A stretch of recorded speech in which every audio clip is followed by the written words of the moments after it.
नमस्कार दोस्तों, आप देख रहे हैं इंडिपेंडेंट हिमाचल। हम रोज आपके लिए सच्ची और जरूरी जानकारी लेकर आते हैं। आपसे एक छोटी सी दिल से विनती है, अगर आपको हमारी मेहनत पसंद आती है तो कृपया चैनल को सब्सक्राइब जरूर करें। आपका एक सब्सक्राइब हमें और मजबूती से आपकी आवाज बनने की ताकत देता है। हिमाचल प्रदेश के ऊंचाई वाले क्षेत्रों में हल्की बर्फबारी के बाद ठंड का असर और बढ़ गया है। कुल्लू और लाहौल स्पीति में एक बार फिर शीतलहर तेज हो गई है। न्यूनतम तापमान में गिरावट के कारण लोगों को कड़ाके की ठंड का सामना करना पड़ रहा है। कुकुमसेरी व ताबोका का न्यूनतम पारा माइनस में दर्ज किया गया है। हालांकि शिमला में रात का पारा 12.2 डिग्री सेल्सियस तक पहुंच गया है, जो कि पूरे प्रदेश में सबसे अधिक है। इससे पहले साल 1991 में 17 दिसंबर को शिमला का न्यूनतम पारा 13.8 डिग्री सेल्सियस दर्ज किया गया था। आज शिमला में धूप खिलने के साथ हल्के बादल भी छाए हुए हैं। चलिए अब बढ़ते हैं अगली अपडेट की तरफ। एक नहीं, दो नहीं, पूरी 54 वारदातें। एक युवती ने अपने साथियों के साथ मिलकर 54 वारदातों को अंजाम दिया है। युवती वाहन चालकों को लिफ्ट के बहाने अपने जाल फंसाती थी। इसके बाद असली खेल शुरू होता था। युवती लिफ्ट लेकर उस वाहन चालक को ऐसी जगह रोकती थी जहां कोई नहीं होता था, जो जगह बिल्कुल सुनसान होती थी। युवती के साथी दूसरी गाड़ी में पीछा करते हुए वहां पहुंच जाते थे और फिर चालक को लूट लेते थे। पंचकूला पुलिस की क्राइम ब्रांच सेक्टर 19 ने हाईवे पर युवती के जरिए लिफ्ट दिलवाकर वाहन चालकों से लूटपाट, ब्लैकमेलिंग और जबरन वसूली वाले शातिर गैंग का भंडाफोड़ किया है। पुलिस ने युवती समेत 3 आरोपियों को गिरफ्तार कर वारदात में इस्तेमाल कार बरामद कर ली है। यह गैंग पंचकूला, मोहाली और अंबाला में सक्रिय था और अब तक 54 वारदातों कर चुका है। तीनों आरोपियों को अदालत में पेश कर 3 दिन का पुलिस रिमांड हासिल किया है। चलिए अब बढ़ते हैं अगली अपडेट की तरफ। चिट्टा और MDMA मेथिलीन डाइऑक्सी मेथाम्फेटामाइन तस्करी के मामले में अदालत ने दोषी रोशन कुमार झा को 10 साल के कठोर कारावास और 1 लाख रुपए जुर्माने की सजा सुनाई है। जिला एवं सत्र न्यायालय देवेंद्र कुमार की अदालत ने सभी गवाहों और साक्ष्यों को सुनने के बाद ये फैसला सुनाया। जुर्माना अदा नहीं करने पर दोषी को 1 साल का अतिरिक्त कारावास भुगतना होगा। मामला वर्ष 2022 का है, जब स्पेशल सेल की टीम की ASI अंबिलाल की अगुवाई में शोघी क्षेत्र में नियमित गश्त कर रहे थे। चलिए अब बढ़ते हैं अगली अपडेट की तरफ।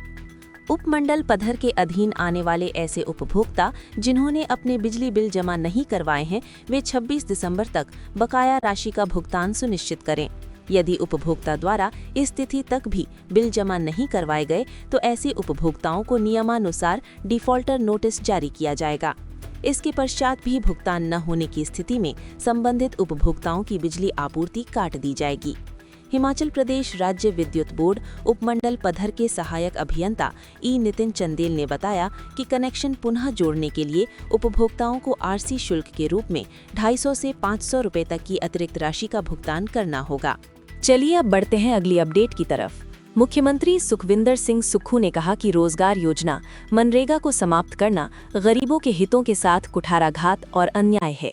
मनरेगा योजना गरीब से गरीब लोगों के लिए रोजगार का सहारा थी, जो कोरोना जैसे मुश्किल हालातों में भी उनके साथ थी।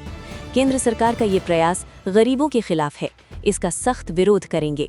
ये बात मुख्यमंत्री ने शुक्रवार को कांगड़ा के इंदौरा विधानसभा क्षेत्र में इंदौरा उत्सव के समापन समारोह की अध्यक्षता करते हुए कही। मुख्यमंत्री ने महात्मा गांधी राष्ट्रीय ग्रामीण रोजगार गारंटी अधिनियम मनरेगा को समाप्त करने और उसकी जगह नया विधेयक लाने के लिए केंद्र सरकार के निर्णय की कड़ी निंदा की। चलिए अब बढ़ते हैं अगली अपडेट की तरफ। निगम प्रबंधन ने बसों की खरीद का करार करते समय बैटरी बदलने का क्लॉज नहीं जोड़ा। कंपनी के साथ हुए करार के दौरान बैटरी बदलने की शर्त नहीं रखी गई। ऐसे में कई बसें अड्डों पर खड़ी हो गईं। 25 लाख रुपए की एक बैटरी है। अगर बैटरी बदलने की शर्त रखी होती तो आज ये बसें खड़ी ना होती। उप मुख्यमंत्री मुकेश अग्निहोत्री ने कहा कि अब नई बसों की खरीद के लिए बैटरी की शर्त को करार में शामिल किया गया है। पुरानी बसों की बैटरी बदलने को भी मंजूरी दी गई है। उन्होंने कहा कि HRTC में 3 वर्षों के भीतर 680 लोगों को नौकरियां दी गई।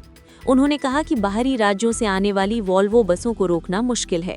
बस ऑपरेटरों ने केंद्र सरकार की दिशा निर्देशों के मुताबिक 3 लाख रुपए जमा करवाए हैं। ऐसे में इन बसों को नहीं रोका जा सकता है। हिमाचल सरकार इस मामले में अदालत में गई है।